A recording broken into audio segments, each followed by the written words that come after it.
You're listening to Barbell Logic, the podcast where we talk about what it means to experience strength and how you can use simple, hard, and effective strategies in training and nutrition to improve your life. It starts with meeting you where you are right now and finding lasting solutions. Welcome to the show. Hello. Welcome to Beast Over Burden. This is powered by Barbell Logic. I'm your host, Nikki Sims. With me is Andrew Jackson. Hello. How's training? That's good. Hit a good deadlift this week, which I was stoked about considering how inconsistent my deadlift training is with all of my wonderful travel. But it went well, so I was happy with it. Seems like you are crushing it, both in terms of lifting and your body composition preferences. All over the place, straight crushing. I don't know. I've been buried in cold weather clothing for the last week. I have no idea what my body looks like. Just kidding. All right. Well, No. Fair enough. But you did flash abs on Instagram like That's true. 3 days ago. There was a day when I had some abs, and there were a few days, and like I said in my post is I don't have abs every single day unless I'm in a consistent caloric deficit or I'm maintaining at something that's probably a deficit. But I was pleasantly surprised on that day because we had just gotten back pretty much from Thanksgiving. We've done many weeks of travel. I've been aware of what I'm eating, but I haven't been saying no to many things. So I'll put it that way. But it feels good. And that's on the back end of, you're looking at, we've really been on the road for like 4 months off and on pretty freaking consistently. Yeah. I think it was starting at the beginning of August. We had like 11 trips in 9 weeks. So that's tough for eating. It's tough for training. And I think it's turned out all right, which I'm happy about because it's just all been really fun. Like it's all fun. I just get to eat. I get to have wines. I get to train. I get to go to spin. And I feel pretty spoiled. It's interesting to me because I think you have achieved something that I've been thinking about lately a lot that I'll call physical freedom. And this idea came to me recently because I've bat thinking a lot about financial freedom. And I've got this group chat where we're constantly arguing about financial freedom type things, or at least I feel like I'm arguing about it. I've been following this guy, Jim Chong. He's this Canadian investor who puts out a bunch of content on social media. And his big emphasis is that financial freedom is it's just a goal that really enables you to stop trading your time for money. And a lot of it, it's nothing groundbreaking, but he just puts it all together, I think, in a really coherent way that is easy to digest. The first of which is pretty common sense that you want to maintain your expenses below your income, your means, which enables you to then prioritize investing first, having emergency savings, and then you have whatever's left over to cover costs and things that you want to do for fun. And what strikes me about the financial freedom model, or at least the models that he's talking about, a lot of them are rules of thumb about how much different expenses should be in your life and how to think about what's an expense versus, or what's a liability versus an asset. And what struck me is that it requires a certain amount of discipline. And of course, we've talked about YNAB before, which in my mind is a tool for facilitating financial discipline that enables you to prioritize things, give every job $1, and in a sense, work towards financial freedom. The stuff that Jim Chong talks about is maybe a little bit higher order level of thinking about how to prioritize the jobs you want to give your dollars, is maybe how I'd put it. But once you've got financial freedom, which I would define as the point at which you are no longer trading your time, you no longer have to trade your time for money in order to sustain your lifestyle, or at least you don't have to trade your time for something you don't want to be doing in order to sustain your lifestyle. Which is working. It's like having a job. Yeah. Having a job. Yeah.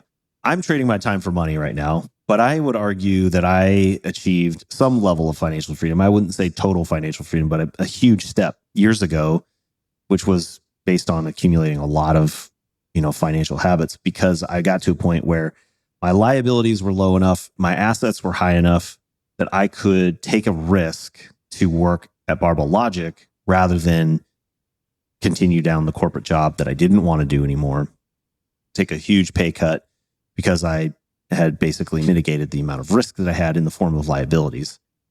And I was thinking about a lot of our conversations around nutrition and strength training. And it sort of, this light bulb moment went off that what I think we are really striving for as a objective, as a end state goal for both strength and nutrition is what I'm calling physical freedom.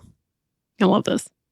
And similar to financial freedom, where once you have it, yes, you need to maintain a certain level of discipline in order to be financially free. But the whole point is to have freedom to do what you want with your money and your time.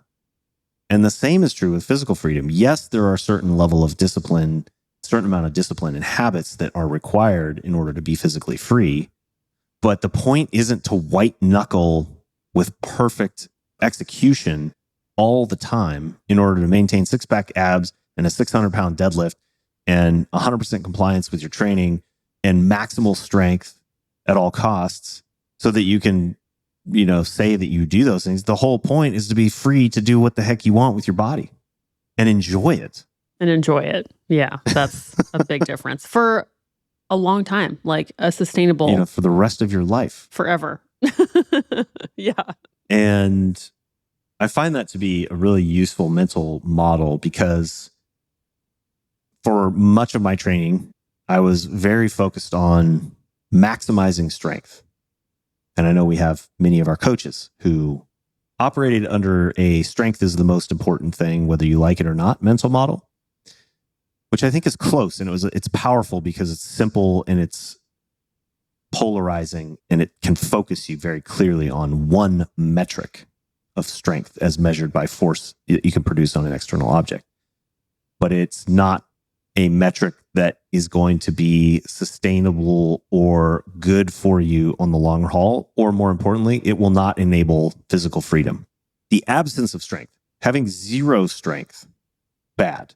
So yeah, paint the picture of what a person might feel like, what their day is like. If they're 100% strength, this is the only thing that matters. I have all my eggs in this basket. What is that like for a person? The types of decisions that are made when somebody has that metric as the end all be all, this is the most important thing. We see time and time again, they deprioritize things that benefit their overall health and quality of life, because we've seen examples where people will not do conditioning because they don't want to miss their next 5-pound increment. We see people force feeding themselves to a point of being significantly overweight. And I'll just speak for myself. I did these things. Let me just start over. I'm not going to accuse anybody of doing anything. I will tell you what I did. I did not prioritize conditioning, which was detrimental to my overall health. I overate. I gained an excessive amount of body weight, which was detrimental to my overall health. And it reduced my physical freedom. I was not able to do and enjoy the things with my body that I love. I want to be able to go skiing. I want to be able to run. I want to be able to play with my daughter. I want to be able to go up a set of stairs without huffing and puffing. I want to be able to go outside on a warm day without feeling like I'm drenched in sweat all day long. Because I can remember it was 72 degrees and I'm out for a walk when I was 285, almost 290 pounds. And it felt like I was in an oven. Oh man, it sounds so uncomfortable. Because I'm wearing like 50 pounds of body fat. Meat sweater. Now look, if your goal is to go set powerlifting world records and that's your jam, great, good on you. Just like we've talked about with all of our other advice and nutrition coaching and things like that. Like if you've got a very focused, single-minded goal, have at it, Haas. Yeah. But I don't think pursuing a metric like strength as measured by weight on the bar is as useful a objective or target as physical freedom. Well, I would ask you to describe how you have been training this year. To me, hits the nail on the head with physical freedom. I think this year, just kind of watching your training, both in terms of what you're doing with barbells, with accessories, with spin class, with your nutrition, with enjoying life, with travel. Like, how would you describe your approach to training right now? Because to me, it seems like, and you're still maintaining abs occasionally when you want, you cut when you want, you bulk when you want. Like, you're doing everything you want with your body and enjoying it while enjoying your food and still able to lift heavy and have abs. I mean, that sure does sound like physical freedom to me. It's ridiculous. It's redonkulous. But there was a time in your life where you didn't do things outside the gym because you were worried about affecting your weights, right? Yeah. And I was even sabotaging myself in the gym because I would do too much. We've talked about that many times where I would overtrain. Other end of the spectrum, sure. Yeah. Mm-hmm. But I think what's working now is me and my coach, we use so many different tools to train my muscles.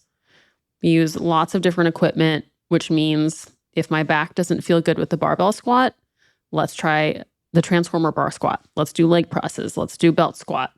That's all wonderful. Let's not be so rigid in the deadlift programming that we're fighting for another 5 pounds every week. Like, my deadlift programming is, I go on a trip. I don't like to deadlift when I travel at weights that are like really heavy. I don't like to bring a belt with me anymore when I travel. So we usually do like a 5x5 at 225. So I might do that while I travel, or I might not deadlift when I travel. When I come back, I do 5x5 at 225. And then the next week, I work up to a heavy triple. And then I might work up to a heavy single the week after that with some volume back-offs. And it's that. Like, 1 time a week, I'm deadlifting. And it's not rigid. Like, I have a lighter day that's high volume, and then I see what's in the tank for intensity days. And those intensity days, some, my heavy triple has been barely 315. The other day it was 340. And so open-mindedness is the overall summary of that. Like, I want to be able to work hard. And be able to is a very important part of that phrase. And what that means is I need to fuel myself. So I need to eat protein. I need to eat carbs. I need to be considerate that I'm going into training session fueled. And I need to allow recovery. And eating is a huge part of that.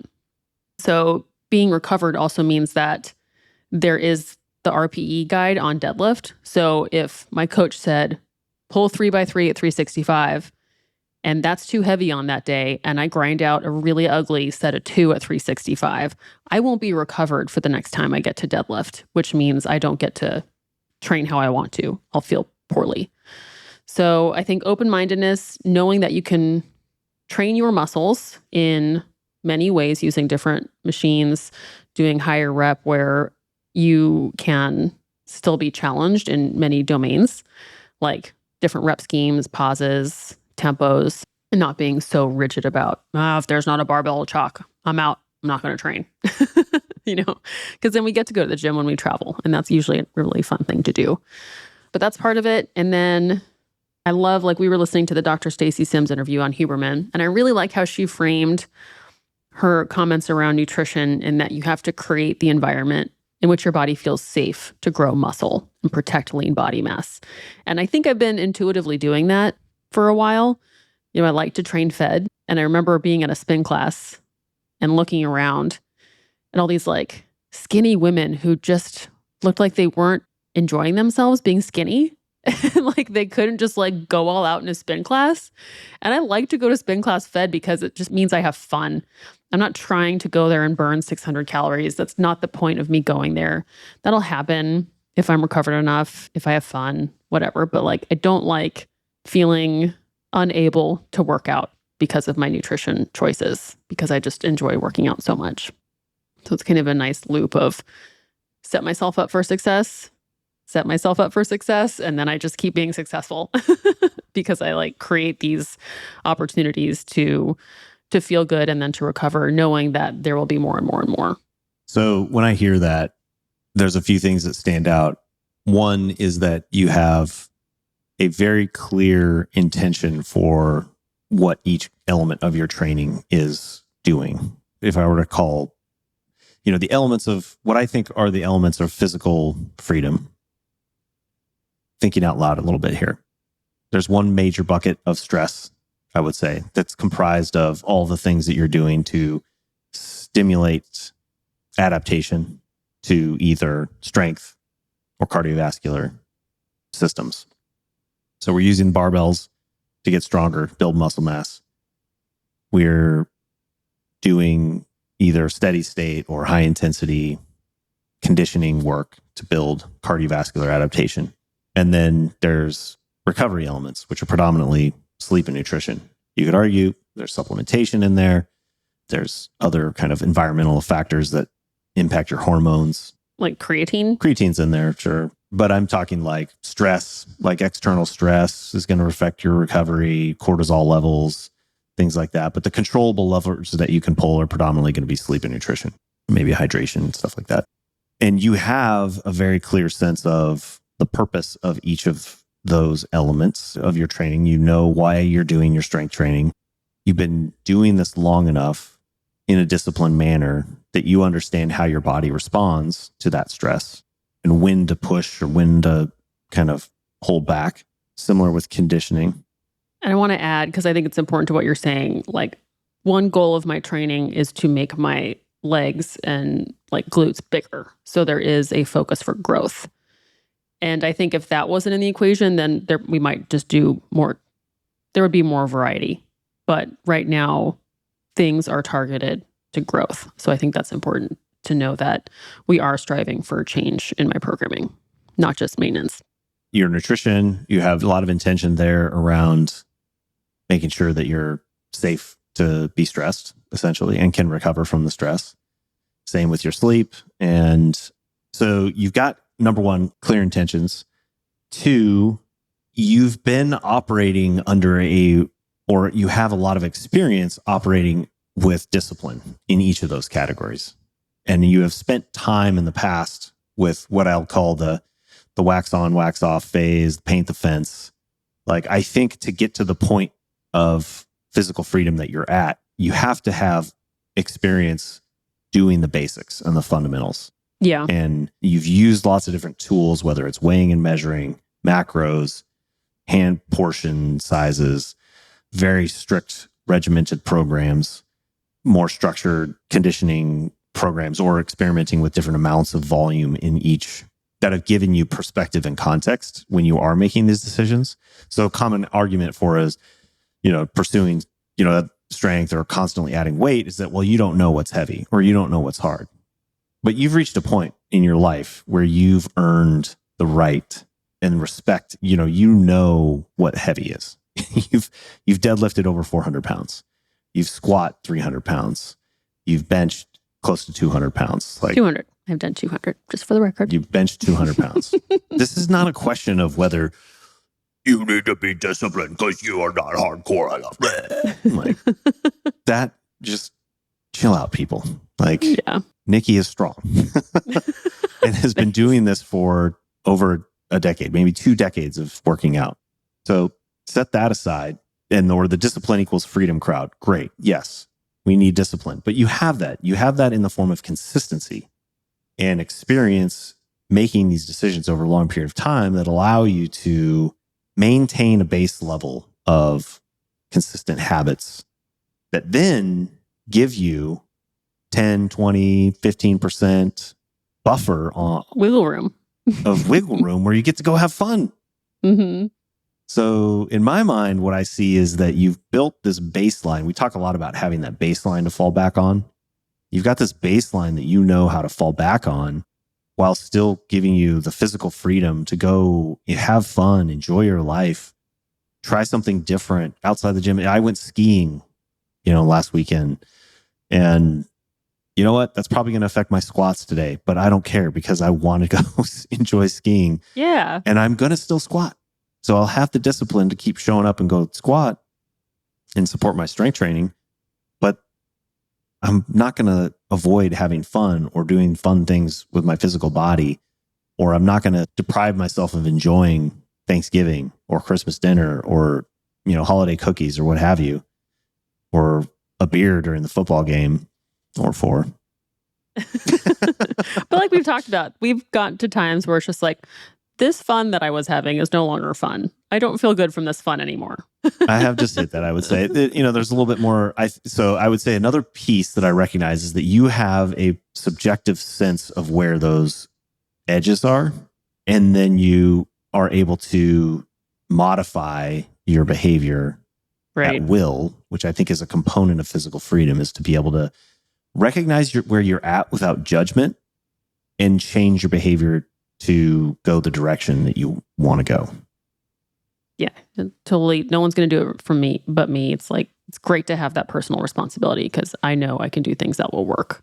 And it's not because, I'm bad or I failed or I didn't do this or that. It's no, I chose to do X for a while. Now I feel this way. And I know that when I feel that way, I need to do this other set of behaviors. That to me is like the hallmark of physical freedom. Yeah.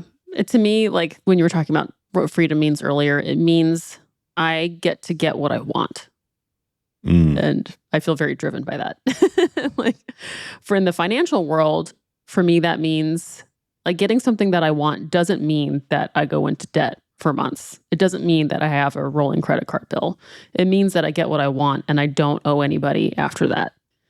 And physically, it means like, if I want to feel this way in a swimsuit, I'm going to do that. And I know how to do it. And if I want to enjoy my time on this trip, eating all this food, I'm going to enjoy that because that's what I want. And it's the ability to get what I want and say no to the things that I don't want that come with that, or you get to choose and you get to do it. It's interesting hearing you talk about that because what stands out to me is that the common thread is ownership of your behaviors over a long period of time to get what you want. Because the difference you just said there is you're going to get what you want financially, but it's not going to be on a credit card, meaning that probably means you're not going to just go get it today, unless you already saved up for it and you've got the cash sitting on hand, which, might be the case. But like you might have something you want, but you're not going to be able to get it. You're going to have to delay that action until such a point where you have the means to do it. Or you're going to live your life in a way in which you always have the means to be able to get whatever you want, whenever you want. Mm-hmm. I mean, in the ideal state, if you could make your cost of living zero, or if you can make your income infinitely high, then time is basically eliminated as a variable. But for most people, myself included, I would think yourself as well, you can always get what you want. You just need the time and the ability to take ownership and to align your behaviors with that objective. Yeah, which is so bang on with what we do with training and eating is there are behaviors and there's time. You need both of those things. But it doesn't have to be perfect. It's just got to be within enough of a range of discipline that you buy yourself the freedom to be able to enjoy it. Yeah. I did an interview for a podcast. The podcast is called Strong Not Starving. I highly recommend his content. He has a great Instagram. His podcast is also really great. And he totally speaks to the same message. It's just like, you can't be a slave to optimal. When you're always in a frenzy to lose weight, you don't have freedom either because you can never get what you actually want. That's right. And he did a really funny Instagram reel of the same person is like talking to themselves, but they're two different characters. And one was like this guy who's just like, all right, we are going to look like Chris Hemsworth. We're going to have a million abs all the time. And then the reality guy was just like, is that what you really want? What if grandma makes a delicious cake? And he's like, grandma can't come with us in this future. It's like such a good example of, when you go for this extreme, what does that actually look like over the long run? Like, what are those choices over and over and over? Same with strength. Squat a certain weight or deadlift a certain weight now. Yeah. Now. And I'm just going to perfectly align myself to do that now. And it's like, or in 2 months or whatever. No, like it's just. Yeah. You also set yourself up to be really disappointed because there are some things that are going to be out of your control. It's brutal. It's the equivalent of a get rich quick scheme. It doesn't work. I mean, it might work for a little while or you might get lucky and pull it off, but it's not going to work in the long run. Yeah. We've seen so many examples where even within our own ranks, people have been all bought into one extreme or the other. And they got there and they hit the big number, and then what? Life catches up. You know, if you've been pushing your body weight over in excess for years and years and years and years on end, there's going to be a consequence eventually. You know, and I'm not trying to like body shame or say that, I mean, hell, I'm sitting here at 250 pounds. Okay. That's probably a little bit heavy, you know, and You're in your cozy era. I am in my cozy, you know, fall Christmas season era. But there will be a time where I'm going to take ownership of enjoying that right now, actually. Right. Yeah. And I also take ownership of the fact that I think starting in January, we're going to change our baseline habits a little bit more. Yeah. But so yeah, just to put this in context, I'm not saying everybody needs to be 180 pound, you know, 6'1" person. You know, there are probably listeners out there that we would love to encourage to gain some weight. However, I think if we can look at it through the lens of physical freedom, we will get to a better answer. Yeah. You get to enjoy what you're doing. I think that's a really important component of our lives. Yeah, I agree. Love it. Well, I love that thought nugget. Thanks for sharing that with us all. I think it's really good because it makes such sense for me financially, and it's fun to see that in action with our physical state and kind of come up with some more structure about how to create that for other people.